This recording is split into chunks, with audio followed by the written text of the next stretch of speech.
Hi, I'm Bob Ethington. And I'm Nick Nicholas. And this is From Akron and Beyond.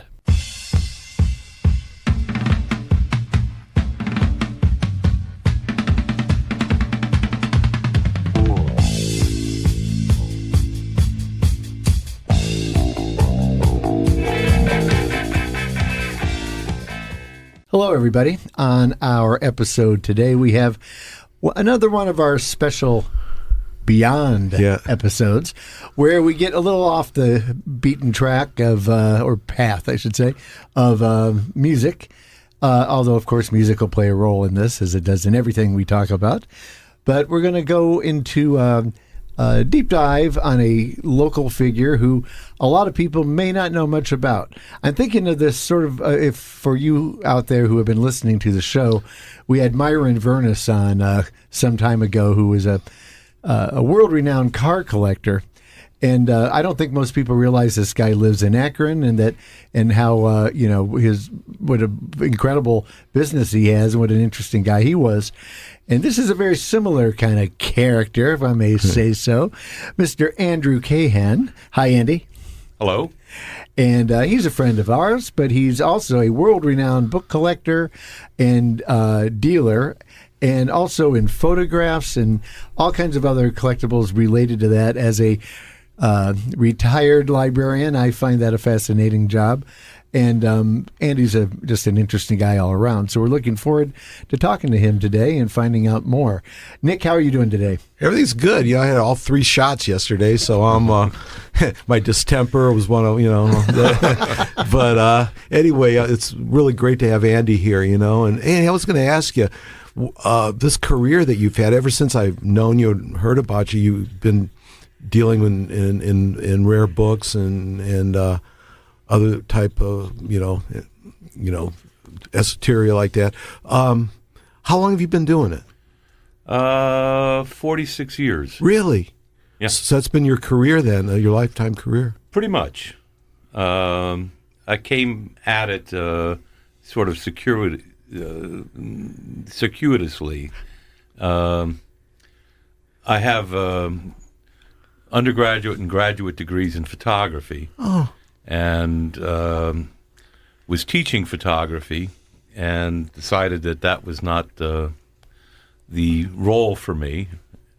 So through another Akron friend who taught me about what they call scouting books, which is going to thrift stores and house sales and et cetera, and buying books and then selling them up the chain to more established people. Ron Horning is the character. And when I decided not to pursue teaching any longer, I thought, well, I'll just go into the book business. And that was great. I remember Patti Smith did that for a while. Well, I have a connection with Patti Smith of a sort. Really? Do tell. Well, in 1975, I'll go back to this with Ron Horning. Ron was living in New York, and I was living in New York. Ron was working in advertising, and he's a well-established poet of the New York school. Mm-hmm. I thought that name sounded familiar. Yeah. Okay. Ron introduced me to the Gotham Book Mart, Mm-hmm. the legendary Gotham Book Mart. Yeah. So that was a place where we used to drop off books when we were scouting. We would go out at lunchtime when he was working in advertising for this company on Park Avenue, if I recall, and I was the darkroom printer for Mary Ellen Mark, the photographer. Oh, wow. Okay. We would go out at lunch and scout books, drop them off at appropriate places like the Gotham and all, and then buy yourself a sandwich and a beer and call it a day. Go back to work. Yeah. By dropping them off, you mean they would actually buy them from you? Oh, yeah. Right then. So I got to know the people at the Gotham, and in 1975, the Gotham gave me a one-man show in their gallery of my photos. So through that... now, these are photos you took? Yes, Okay. photos that I took. Okay. And Patti Smith was a regular at the Gotham. In fact, Andy Brown, the owner of the Gotham at that time, he had bought it from Francis Steloff, published Patti Smith and was a large supporter of her career. That's really interesting. Yeah. Well, we're going to definitely go deeper into this. Yeah. This is sort of circuitous, you know. That's great. We like that. We like that. Well, okay. So you mentioned some Akron friends, and that actually, and then you mentioned living in New York, and these were things I knew about, but I didn't know exactly the chronology. So are you from Akron originally? No, I was born in Albany, New York. Okay. But my parents, who were from Brooklyn, and grew up during the Depression, thought, why would I want more concrete? We want green pastures. So they moved to Akron, and that was sort of circuitous as well. But we arrived here on my 5th birthday. Okay. Yeah. And I stayed in Akron until 1971. Okay. And then I hit the road. Now, did you go to New York for the art community that was there? Everything that was I going have on? family in New York. They were painters and artists, so I grew up in the arts and spent lots of time as a kid in New York. So in 1975, I moved to New York and lived out in Brooklyn Heights. Okay. And moved back, went back to Ohio State in '79, late '79, to do my master's degree. Okay. I got tired of New York. So the hustle was a little bit much. Well, okay, so this is a conversation I've had with a lot of people. I always act like I'm, real insider on it, although my entire experience of New York at that time was 3 or 4 visits that were all related to the band I was in, Unit 5, playing in New York. Right. And I have great memories of all that. And, of course, Nick was a part of all that. He arranged most of those shows, if not all of them. Yeah, Clone Record nights. Yeah, Clone Records nights and things. And but, I was so much younger then, sounding like Bob Dylan here in a second. But I was, I loved it. I just thrived. I wanted to move there, Sure. and came close to doing that. I never did. But I look back on it now, and it's interesting because I think if you were younger there, it was maybe a great place to be. But if you're my age now, it probably would have been scary to be there back in the 70s. I mean, it was such a incredibly vibrant place, but it was also dirty. Yeah. And there was a ton of crime. I mean, one of my main memories of this whole time there was getting out of a show, and it was late at night. We were going to go someplace to eat. I'm loving this. It's 3 a.m, and there's all these places open to get pizza or whatever. And there was this big fight. We were in the Village, and there was this big fight out in the middle of the street. These guys were trying to kill each other. And I just come kind of walking by like, oh, well, that's New York, Gotham, And I'm thinking, like, now I'd probably have a slightly different attitude. Be more like abject fear. I don't know.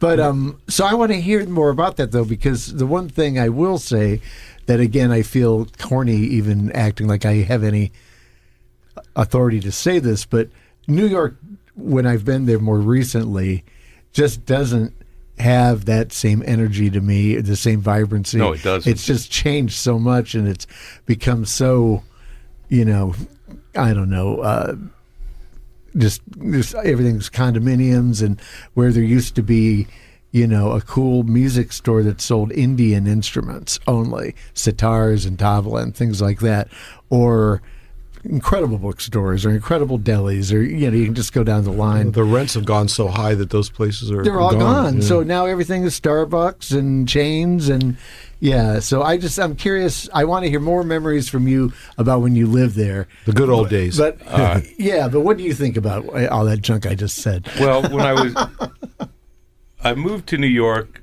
I initially got a job as Mary Ellen Mark's printer. Which is prestigious. Yeah, I was running a gallery in Columbus that was adjunct to a camera store. And it was a photo gallery. And I brought in big shows because I knew people. I had background in photography, and through connections and all, I was able to get big-name photographers to bring in their work. And Ralph Gibson was one of them. And Gibson and I got to talking, and he said, well, yeah, he was, shall we say, quite friendly with Mary Ellen Mark at the time. Okay. He published her first book. He said she needed a printer, a darkroom printer. And I said, well, you know, fine, I'll be happy to interview with her, which I did down in Athens. She was giving a talk down in Athens at Ohio U. So I went down there, and she looked at my portfolio and said, yeah, you're a good enough printer, you know, and blah, blah, blah. So I moved to New York. That was going to be my source of income. And I was working for her on corner of her loft was West Broadway and Prince Street. And so I got to know Soho and the that area in 1975 through 1976. I worked for her, and I went back in the mid '80s or so. I hadn't been down there, and I didn't recognize it. I had no idea. It was like L.A. It was Rodeo Drive. Right. It just was insane. Yeah. Everything has changed so much. When I lived out in Brooklyn, That's as far back as the 80s, you're saying. Yeah. Well, late 80s, I guess. Yeah. When I lived in Brooklyn, and I lived in Brooklyn Heights, which was, I thought, marvelous. But my friends in Manhattan thought you had to get shots to come out and visit. And now Brooklyn is, is it. Yeah. So, Yeah. I had a loft on Atlantic Avenue. It was 2,000 square feet of unbroken space and unbroken, broken everything else. So, but it was nice. I enjoyed it. But New York, the scene in New York was great. I mean, went to CBGB's and Max's, maybe. I'm sorry? Max's. Oh, yeah, Max's, of course. I had a friend that lived in that building. Max's. A lot of great jazz clubs and stuff there, too. Yeah. I didn't. One of the problems for me was that I had no money. Yeah, right. And scouting books with no money was still possible. But I had to make $25 a day in order to pay my rent. And I had to work my way up. And it got, after a while, it just got to be too much of a grind. And I said, well, I'll go back and get my master's degree. Right. And then shortly after, I realized, well, I think I like the book business better. So. Now, in those days when you were scouting books, did you ever come across something that was like a home run, Oh, absolutely.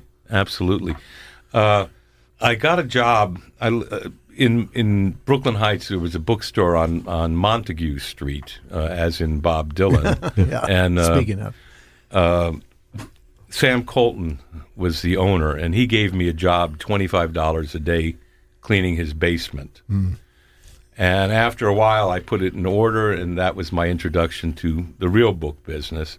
And then Sam gave me the keys to his warehouse and said, take anything you want, go sell it, give me half. okay. And so I worked my way up. And I got a house call from somebody in the neighborhood, and it was the widow of a former art director for Young Rubicam. And he was a monumental collector of pornography. I shouldn't say pornography, erotica. Right. And it was such a collection. I mean, I was a young book dealer, and this was overwhelming.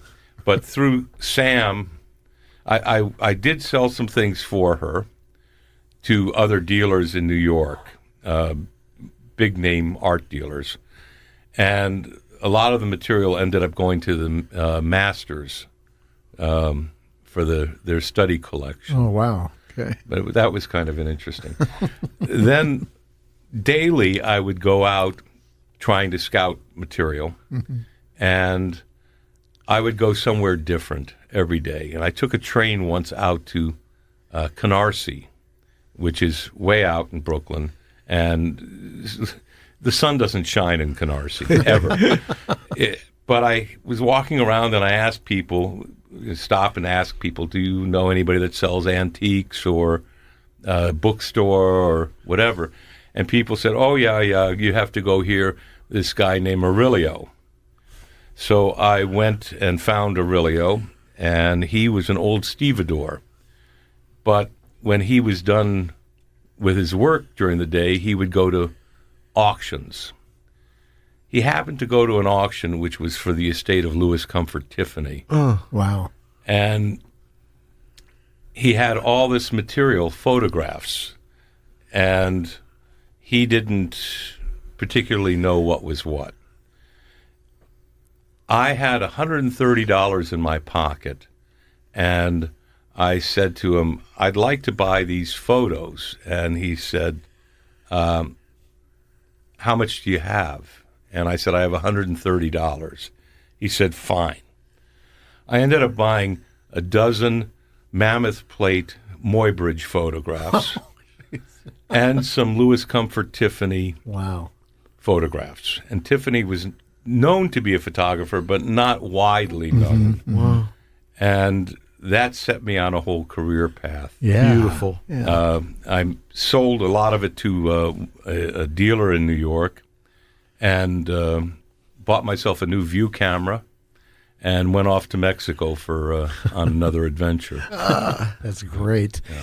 Well, as you're telling that story, what is, I guess, one way of slightly summing up this topic, not that I want to get away from it at all, but is just that back in those days, in the 70s in New York, it was dirty and messy and dangerous, and yet you could afford to live there. Like you can't now. And maybe where you were living was a dump, but at least it was a place that you could live, right? Oh, and there were spaces where artists and bands could actually have enough room that they could get together and practice. They probably lived there too, and maybe there was one bathroom on a different floor or whatever. It wasn't at all luxurious or even really very nice. But it was possible. In right? that David Byrne book that I just finished, Talking Heads had a place where it was $100 a month, but with no bathroom. Yeah, but still, right. Yeah. My loft was $700 a month, and it wasn't a dump. It just didn't have a lot of fixtures. Right. I mean, it was clean. Yeah. It was a third floor walk up on Atlantic Avenue above a Lebanese restaurant and across the street from Sahadi and other places. So it was a nice neighborhood. Yeah. New York, it was possible then. Yeah. I mean, it was possible to scout books with nothing and work your way up and become, a dealer. Which was the other thing that I was going to mention was you're talking about what you were able to buy for $130. Exactly. Amazing. I mean, I can't imagine multi-thousands of dollars. I was going to say that I can't imagine what that would be. And worth I didn't know when I bought it. I mean, it was. I knew that they were interesting and they were good and they were Yosemite, but I didn't. I wasn't that well versed in that, in Muybridge and that material. Right. So I didn't really. It was a big score. Let's just put it that way. Sure. Beautiful. Yeah.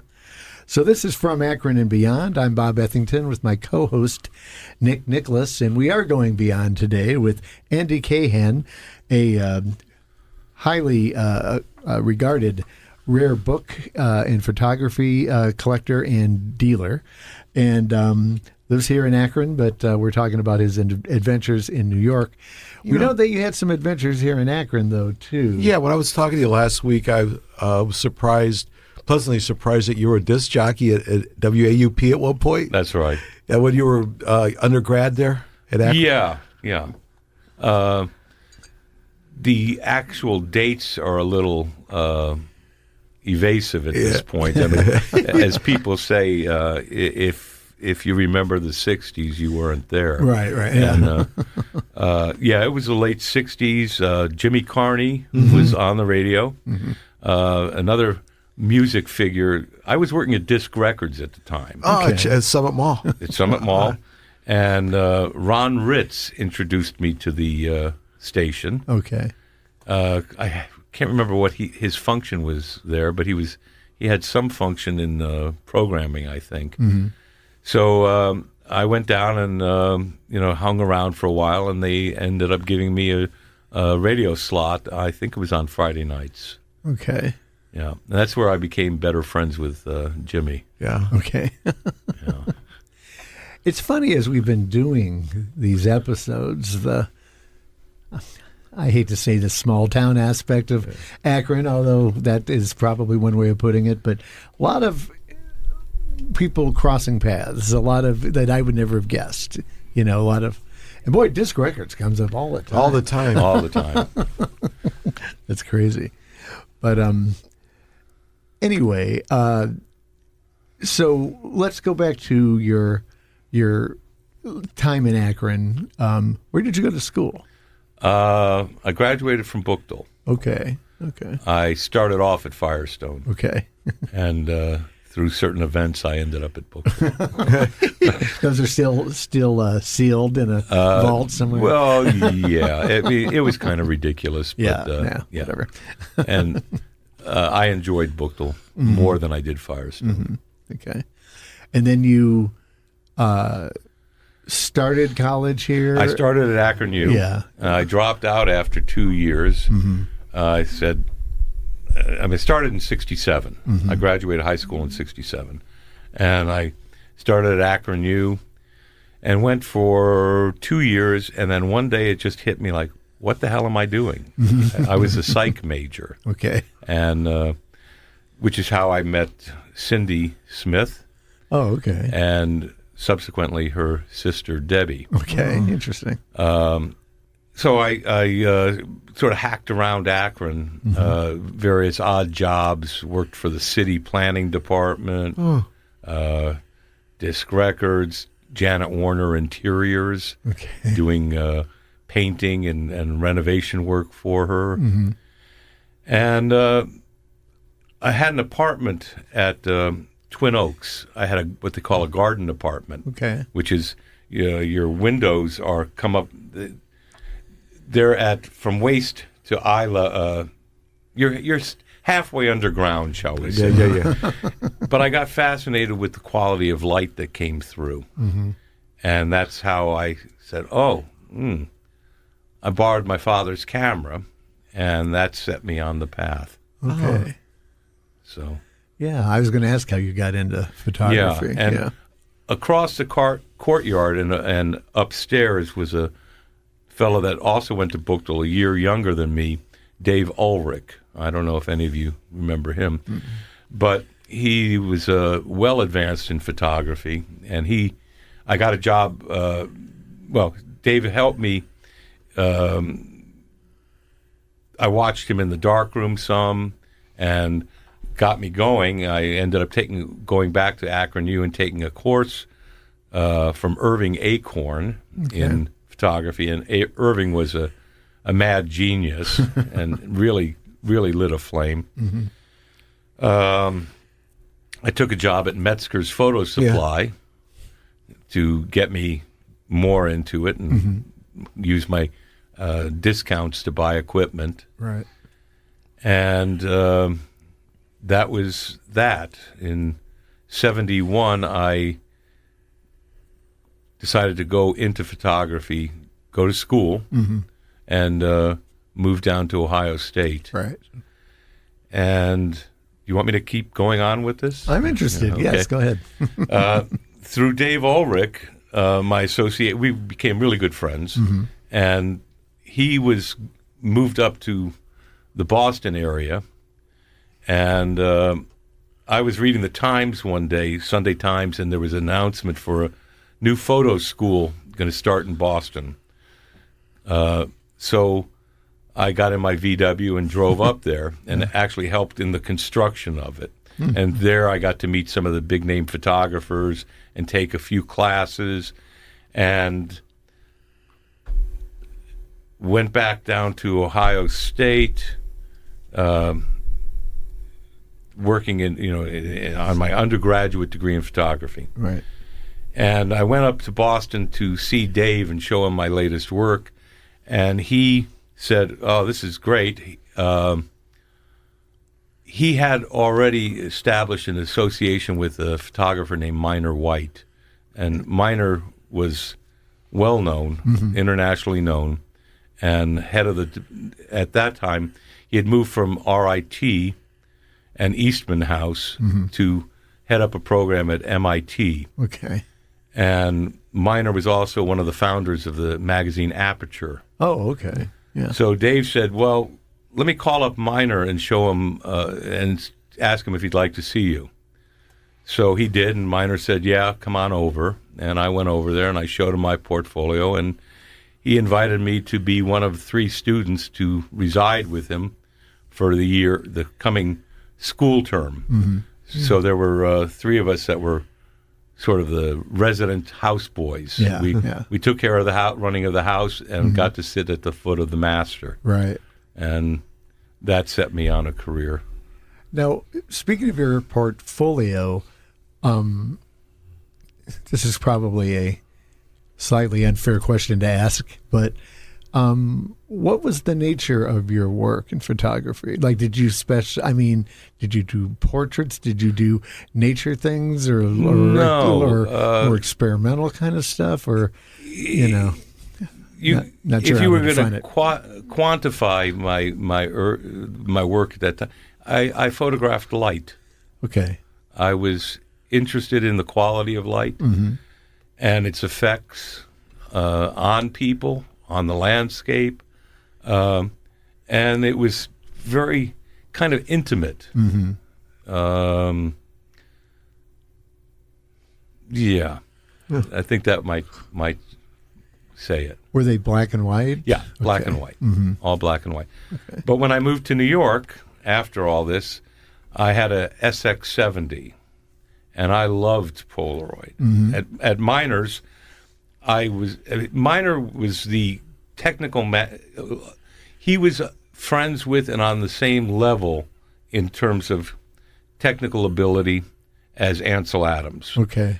And they were friends and all, and they both developed what was called the zone system of photography, which was black and white and pre-visualization. You could look at a subject, you could determine how you wanted the finished print to look, and here were the technical steps that you had to do to make it that way. I see. Okay. Overexposed, underdeveloped, etc.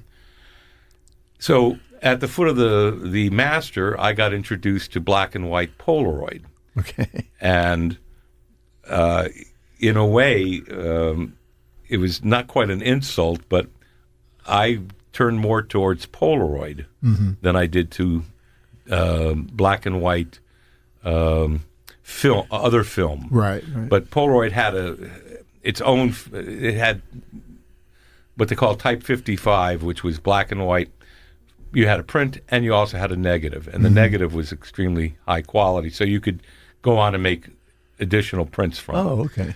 But I had an SX70 when I moved to New York, and every day I would go out and photograph. Every day I couldn't go home until I had a photo. And so I worked in color a lot. Okay. And it was pretty much the same thing, but in color. Right. I'm real fascinated by your Instagram page, and all the really cool stuff that you have, and everything from the books to the photos. And when you first started, it was basically writing letters and contacting people on the phone, and the internet happened, and that probably had to have changed everything as far as the rare books and, absolutely, and photos and. Well, it used to be in the book trade, you had to know the secret handshake. it was an acquired knowledge. It was obscure to many people. Collectors knew, but the internet made it egalitarian, and in some ways killed the business. Books that you would have, if there was a particular book you wanted, let's say Ansel Adams' Michael and Ann in the Yosemite, which is a fairly scarce children's book. He did photographs of his own children in the Yosemite. You could look for years trying to find it, going from shop to shop or writing dealers and all. Once the internet happened, then there it was, and everybody knew the price. And so it also caused unless a book was extremely rare, it caused a spiral of prices going down. Right. But rare books became even more precious.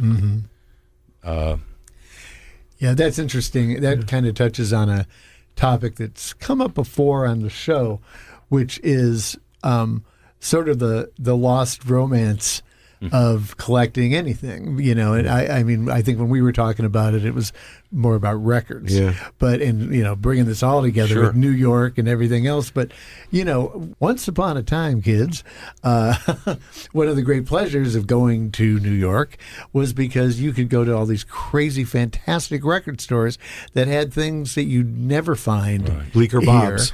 And and just legendary places. And and you would dig through and not sure what you were going to find, and then all of a sudden there'd be something there that you've wanted or you'd heard about years ago, you'd always been curious about. There it is, you could buy it.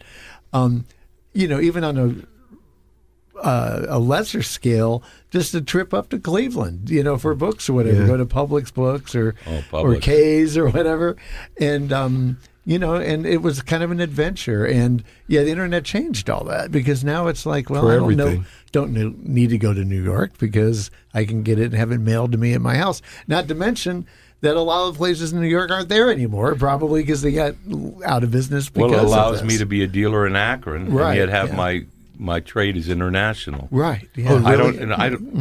In truth, I don't have any customers in Akron. Yeah. Really? Yeah. Or precious few even in Ohio. Mm-hmm.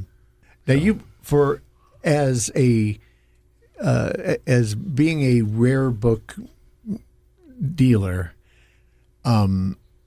you mentioned, how long have you been really doing that as your 45, 46 years. Okay. Now, when you first started this, because that was a question I had written down here, was how does this business work, and how do you even start it? Now, of course, it would have been different back then, but I'm curious. Well, I also need to quantify or qualify what it is I do in the book as a rare book dealer. Yeah. As I said, I started off scouting books. So you go and buy, you go, let's say you're at a thrift store and you're looking at all their books and you see Watership Down, the novel. Right. And it's a nice copy and it's a dust jacket, and you know how to identify a first edition. And they want $1 for it. Well, I know that if I bought the book for $1 and I took it over, let's say, to the Gotham Book Mart, and the Gotham said, yeah, okay, we can probably sell it for $20. We'll give you $8 for it. Right. Oh, great. Well, now I have $8 from my $1 became $8. Right. And if you keep going, you build up some money and some inventory. You don't sell everything you buy initially. Right. That's kind of a dream, but it doesn't happen. Yeah. So that's how I started. When I decided to become a full-time book dealer, I was doing rare books. I started off, my knowledge base is art and photography. Right. That's my greatest knowledge. But I read a lot as a kid. And I knew a little bit of this and a little bit of that. When I first decided to become a full-time dealer, I had moved to North Carolina, to Chapel Hill, North Carolina. And, you weren't going to sell a lot of art and photography in the old Confederacy. Yeah. So I had to learn about Civil War, Americana, Right. Various fields. So I was capable as a what you call general antiquarian dealer. Right. I would sell book. I once I had a certain financial base, I was able to buy collections from people or go to auction and buy books and shop other dealers. I could afford to buy something, and then because I knew the secret handshake, I could elevate the price and establish customers. Right. A colleague, friend of mine from California, gave me one of the most valuable lessons that I ever had in the book business, which was forget the books, get the customers. Second, take a librarian to lunch. And I took his advice.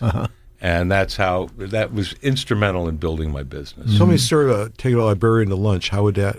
For example, let's say Bob was the acquisitions librarian for the Akron Public Library. I'd invite him to lunch, and I'd sit and I'd say, Bob, what can I do for you? What collections are you working on? What are your interests? What subjects or types of books or authors can I help build for your collection? Right.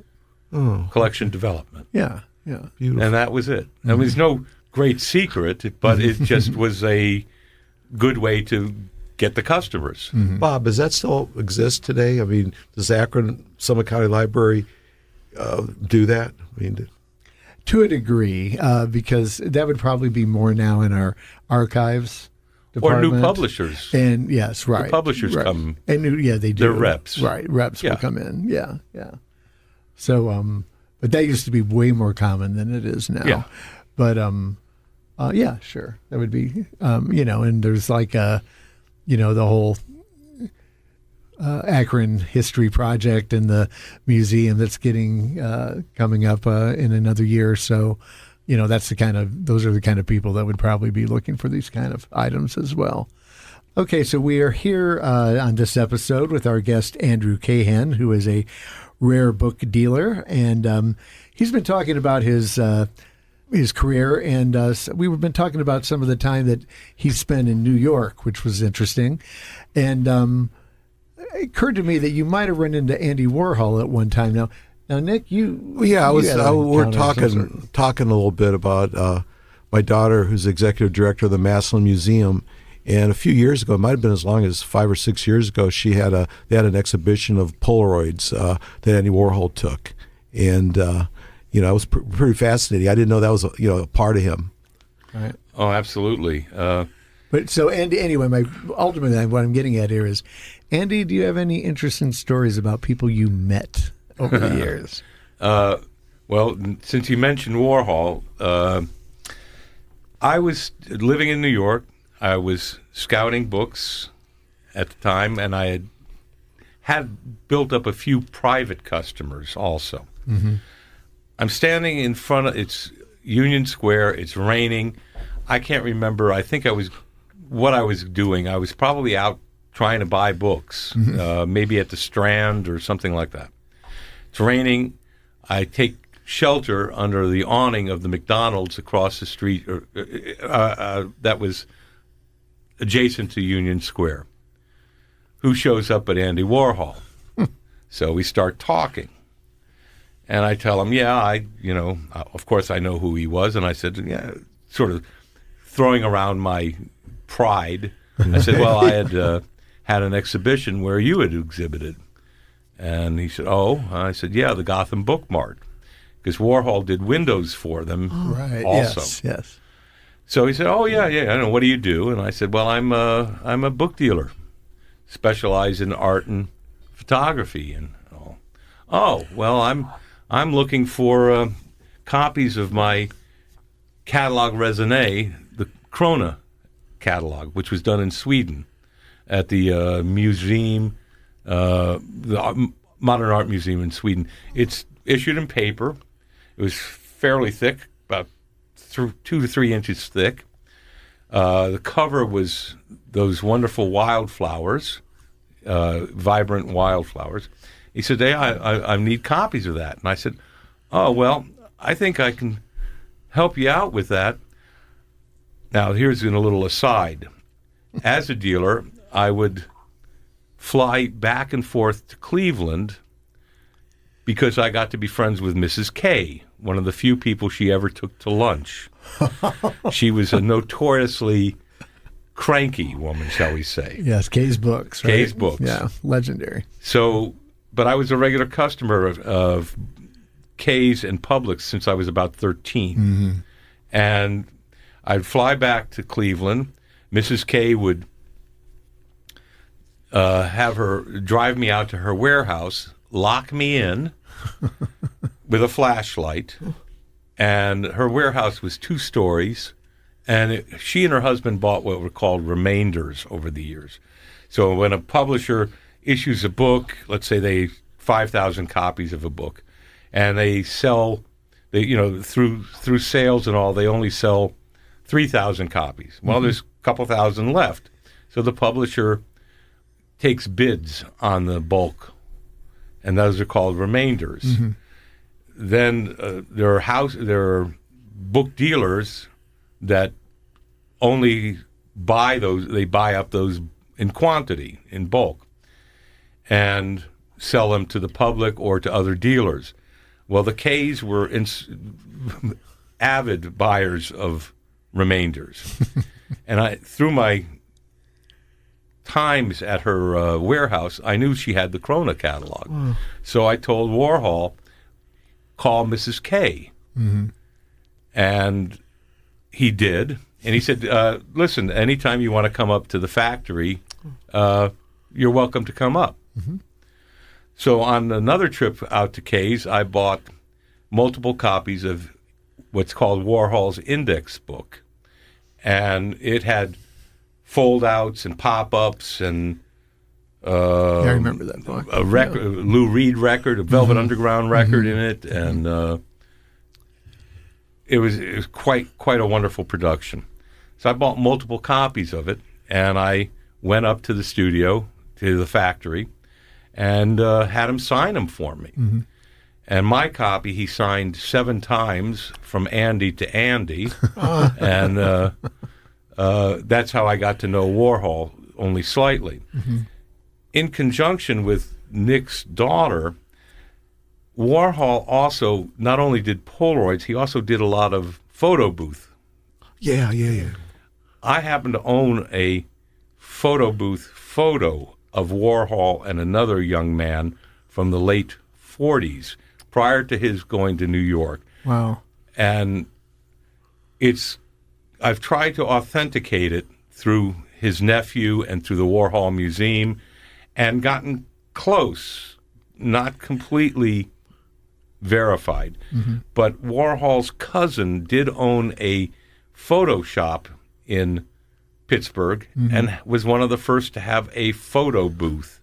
And I think that it's lending legitimacy to it. Yeah, that's really cool. Wow. Yeah.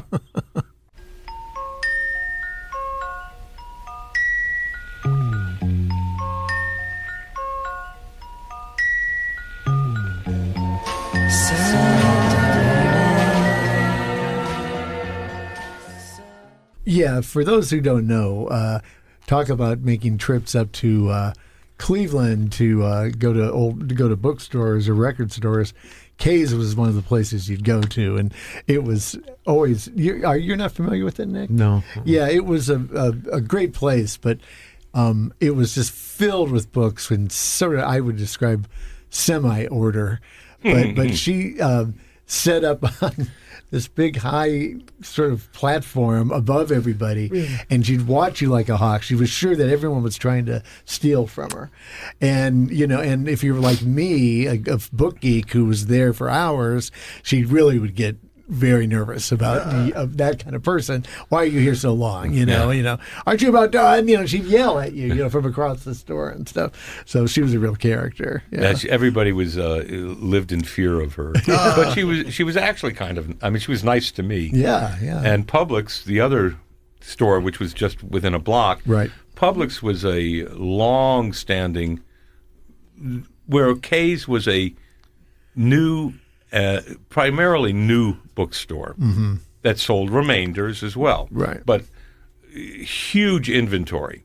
Publix was primarily a used to rare book dealer, and they were, and they had a bit of gallery space. They had things like Stieglitz's camera work. They were very sophisticated dealers.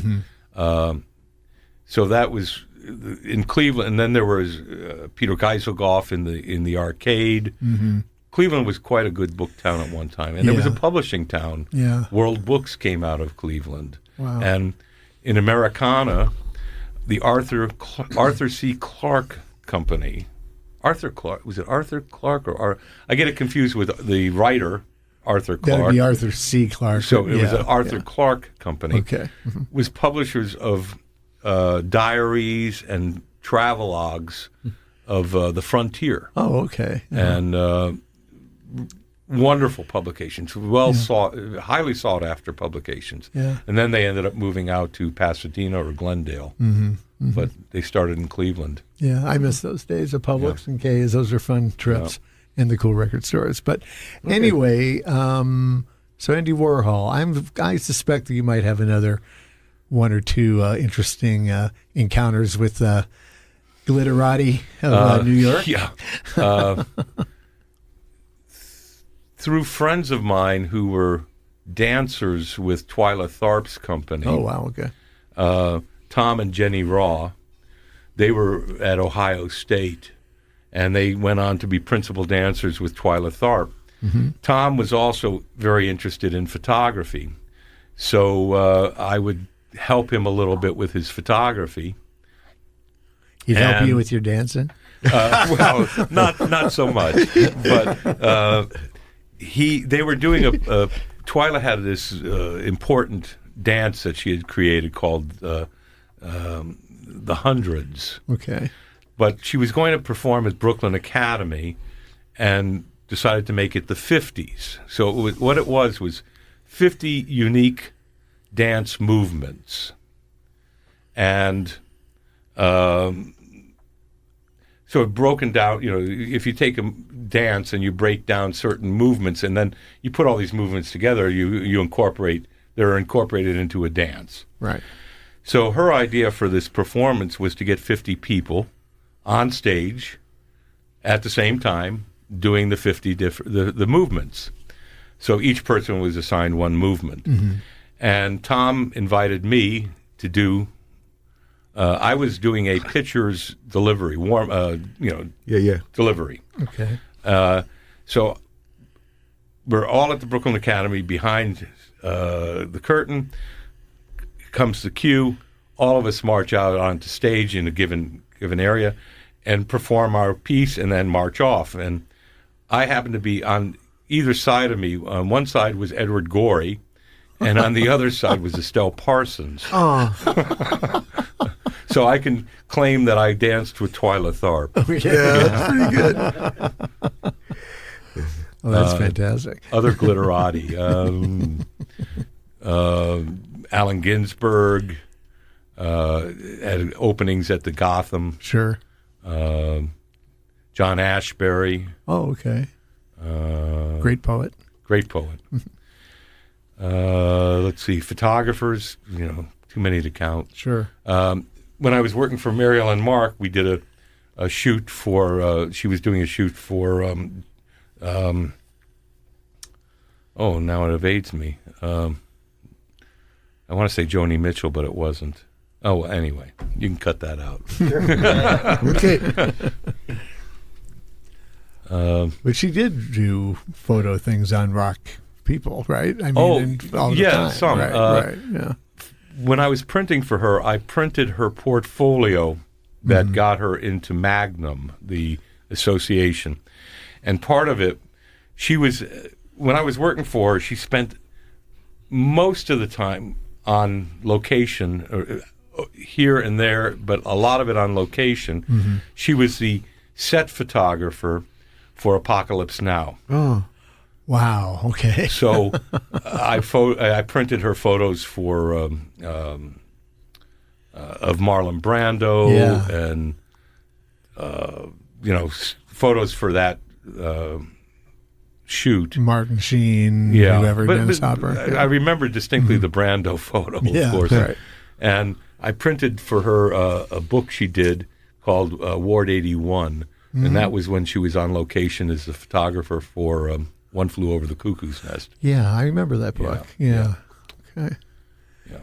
Yeah, the Brando photos, because he had the shaved head and he had the bug on his head. The photo was he was leaning on something, on a rail, fence or something. Mm-hmm. Yeah. Mm-hmm. Yeah. I'm a fanatic of that movie, so I've read almost everything about it. So I've seen those photos. Heart of Darkness. Right. Well, I love these stories, Andy. Thank you for sharing them. This is from Akron and Beyond. I am your host, Bob Ethington, with my co-host, Nick Nicholas, and we're here with Andy Cahan, rare book dealer, world-renowned, but resides right here in Akron. I think in one way we've kind of made this a lot about books, but you really deal in a lot of other stuff too, right? Photographs and... Yeah. Mm-hmm. Once I had... so I gave you the background of how I became a general antiquarian. Yeah. But once I moved up to Philadelphia in 1982, I opened a shop. Oh.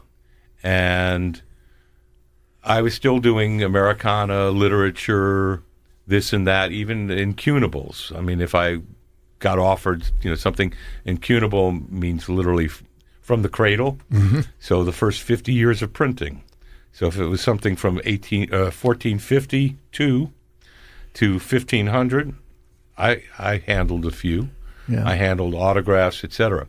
But there came a point, another Akron connection. My friend, the book dealer, former, who passed, Frank Klein, the bookseller. Yeah. Mm-hmm. Frank was a mentor to me. Mm-hmm. And one time he said to me, he and I used to go on, we did some buying trips together in England and around. Frank said to me, you really should just do photography. That's what you know best. Mm-hmm. And even though I was successful with other things, I thought, you know what, I will. And on a trip to New Mexico to visit a friend, a photographer, I was in a shop, an art book shop, and they sold exhibition catalogs and monographs and all kinds of ephemera. And I thought, well, nobody's doing this in photography. Mm-hmm. Soup to nuts, everything. I'll do it. Yeah. And that's what I decided to do, and I became one-stop shopping for photography. And I sell prints, photographs. Mm-hmm. I am not primarily a print dealer, but I have an inventory of a couple hundred photos at any given time.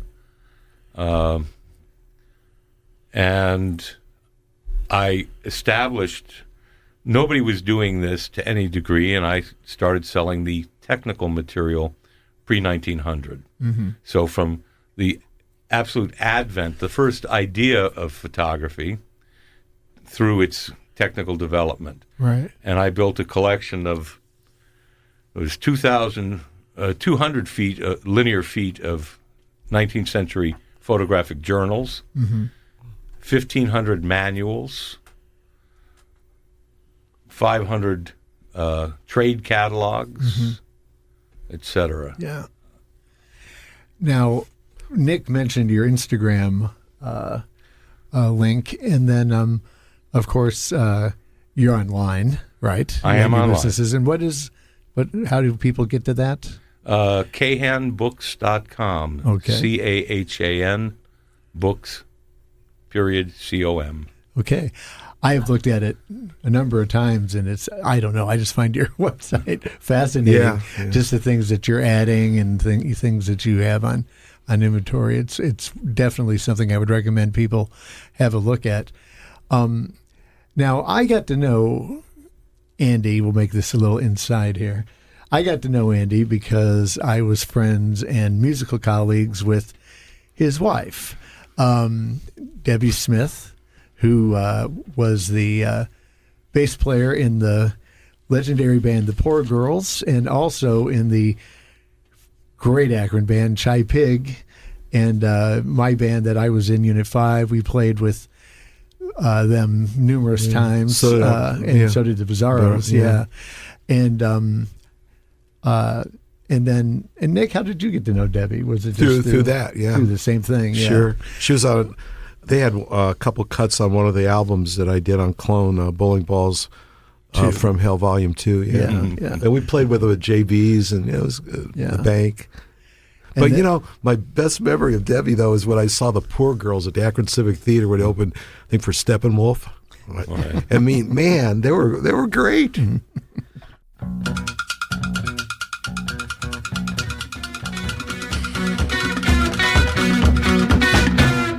But later then, I got to actually play in a band with Debbie, Half Cleveland, with Harvey Gold and Chris Butler.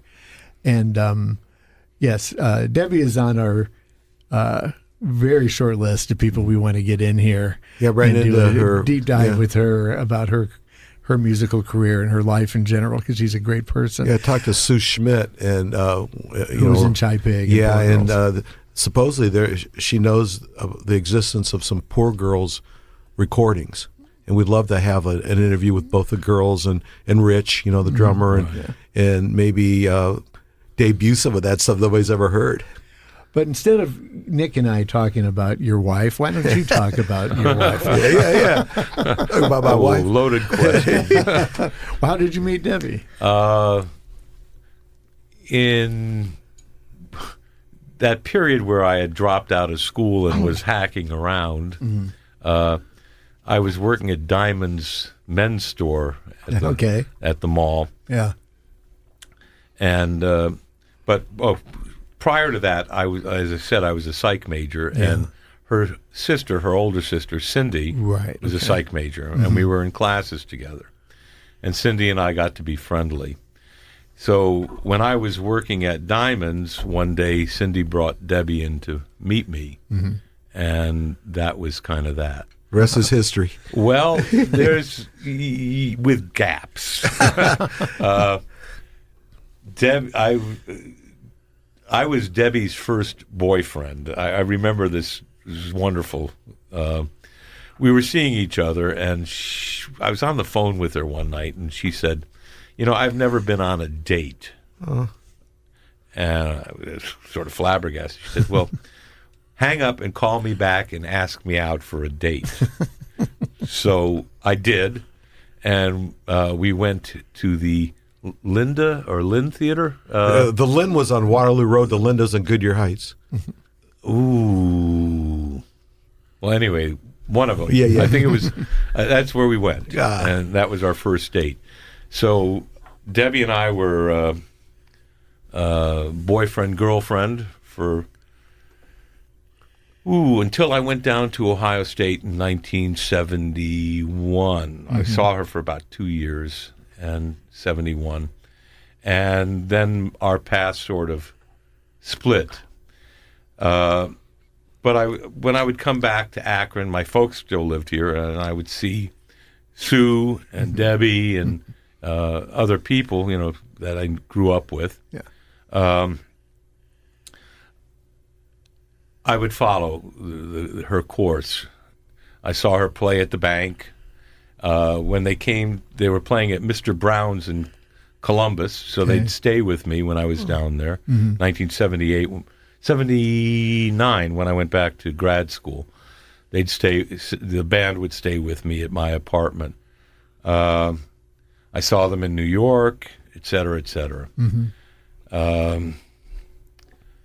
I was living in Chapel Hill, And one day I had been married, and I get a phone call from, an email on August 11th, 2008 from Debbie Smith asking me for a recipe for a soup I used to make for her. And I sat on that for a day and then wrote her back and said, I think you wanted more than just the recipe. And that sort of reunited. And Debbie and I got married. It was our anniversary, 13th anniversary, on same day as Jimmy and Katie Carney. Oh, okay. Wow. September 26th. Okay. Oh, nice. So we've been together since then. Mm-hmm.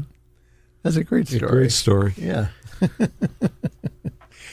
So, yes, like a lifelong relationship that finally we've been official. together 50-something years with gaps. Right. Yeah. Beautiful. Yeah. I'm thinking about those years that you were, like, seeing those shows and stuff. That was right when we were playing. I mean, Unit 5 was playing, and so you probably ran into us at some point. I'm sure I did. At the bank, either you or us. Or even down in Columbus, because we played Mr. Brown's. I can't remember if we played with them or not. We might have. It would have made sense. But, well, anyway, this is From Akron and Beyond. We're getting lost in the fogs of the past here.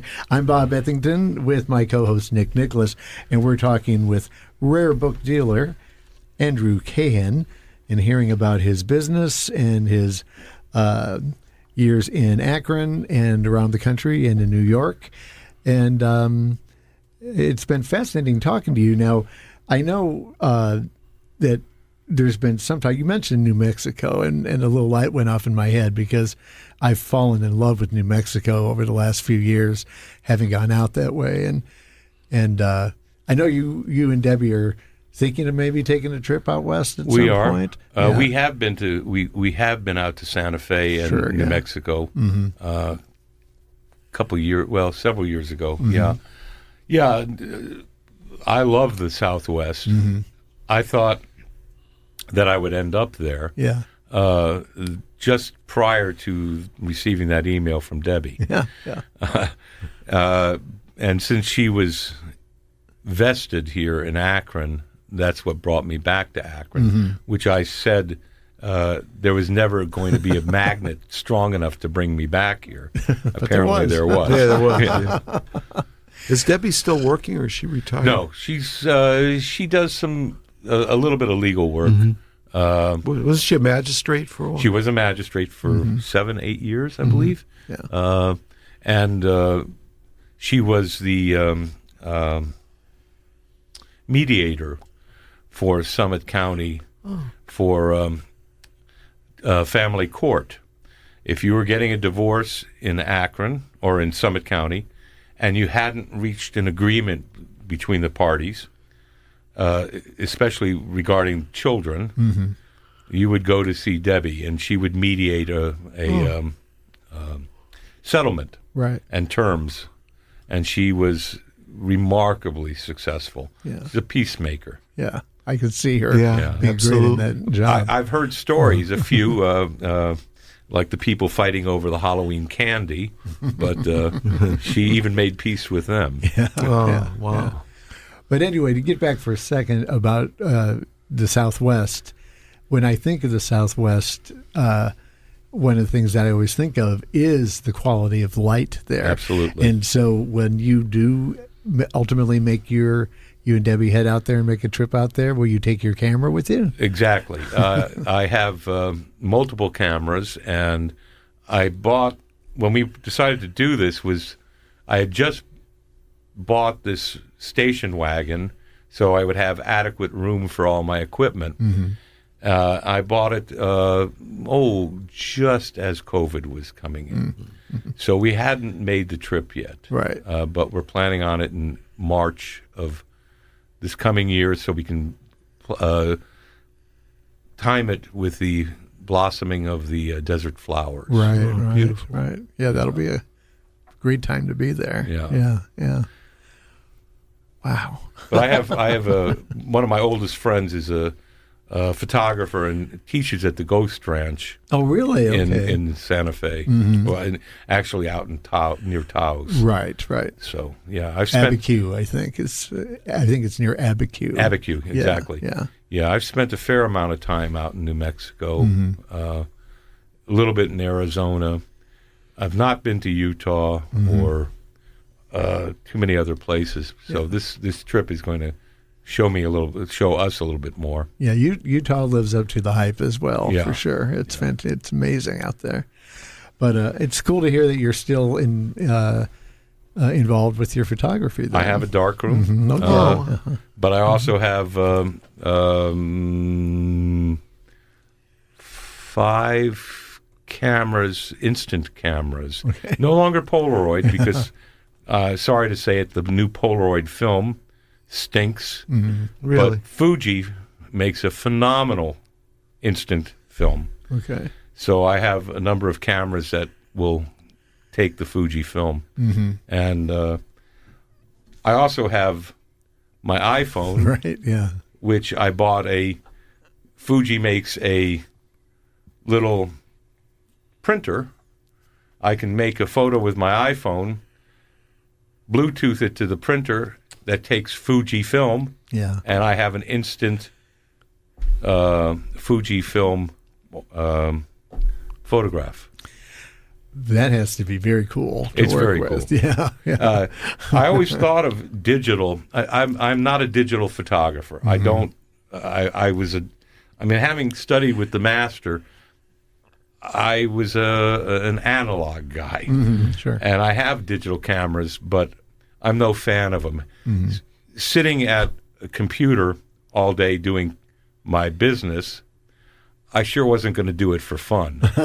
So for me, the sound of water and the quiet of the darkroom, the dark and the peace of the darkroom was much more attractive to me than digital. Yeah. But I always thought of digital as Polaroid, like Polaroid. Yeah. It's sort of instant photos. You can do with it. Sometimes they're good. Sometimes they're throwaways. They're not. They can be done for just the pure joy of it.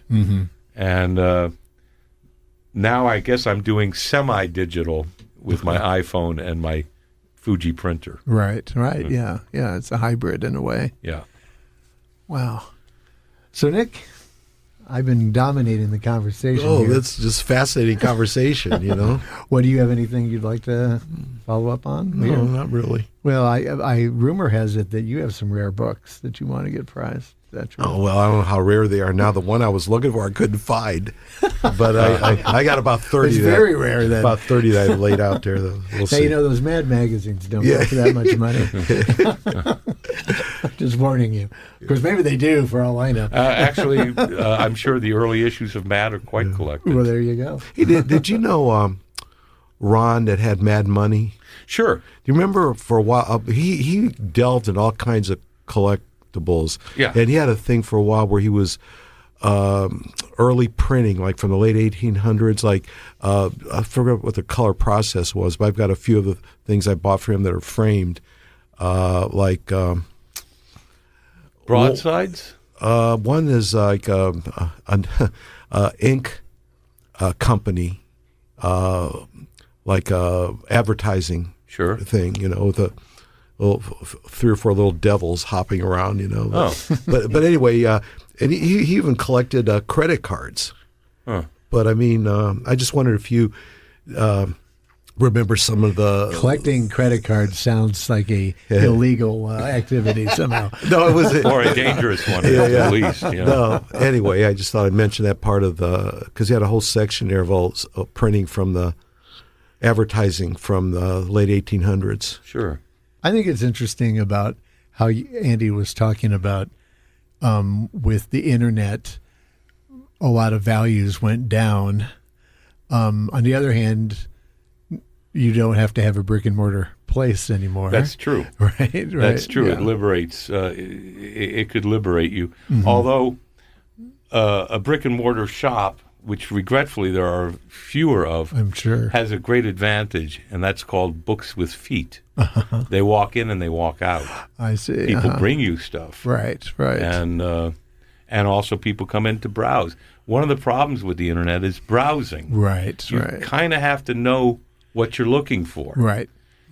Because there's endless amount of material on the internet. Mm-hmm. So, to work your way through the inventory of used and rare books available through the internet would take you more than your lifetime, probably. Well, it's just like with music. It's with so much stuff being on streaming, and people just going to their list on Spotify or whatever, and they can find anything. But you have to know what you're looking for. Right. It's not like going to a record store and going through with your fingers and going through all the albums. And when you browse, there can be sudden inspiration. Sure. And we've talked in the past also, Nick, about just the browsing at a record store and just finding some album that you have no idea who it is, but the cover is appealing to you, and you're like, $3.99, I'll try this. And sometimes they'll end up being fantastic finds that you would never know. I have a friend who had a gallery in San Francisco, art and photography gallery and bookstore, and she had a number of years ago, she was sort of at the forefront of this, had an exhibition of album covers by well-known artists and photographers. And there were numerous ones. Sure. The photographer Lee Friedlander, who has an Akron connection. Oh, really?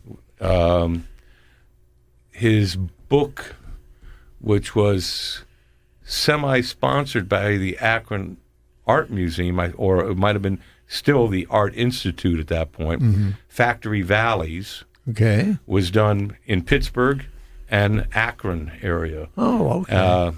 Wow. Yeah, those photographs were there. Yeah. Friedlander did a lot of work for Atlantic Records. No kidding. The covers, yeah. There are a number of people that did. Yeah. Robert Frank for the Rolling Stones. Andy Warhol, Sticky Fingers. Sure. There's a lot of them. Yeah. About a year ago, I saw a documentary on Netflix about rare book dealers, and it featured 3 or 4 of them that were on Pawn Stars. Are you familiar with that one? Oh, yeah. Yeah. And are those, are they actually rare book dealers, or are they like, the Pawn Star people? Or the ones, the ones that are guests on there. Well, there is one called, there is a film, a documentary on about 8 or 9, I think, dealers. Most of them from New York, many of them colleagues, people I know. That's the one I saw. Yeah. They're legitimate dealers, absolutely. The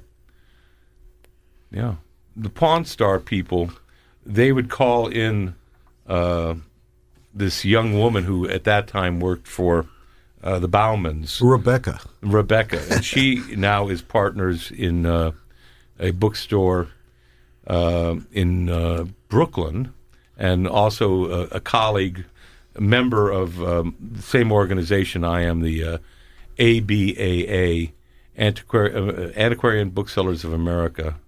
Well, anyway. Wow. Yeah. So my little, how about porn stuff? Yeah. How about American Pickers? Well, this has been a real pleasure, Andy. Thanks for coming in. My pleasure. Thank you so much. I learned a lot, and I'm very intrigued by that whole business, and it's just really cool that we have such a highly respected and well-regarded gentleman who works in that field that lives right here in Akron. Another Akron treasure. Yes, absolutely, absolutely. So Andrew Cahan has been our guest. I'm Bob Ethington with my co-host Nick Nicholas. This has been From Akron and Beyond, and we will see you next time.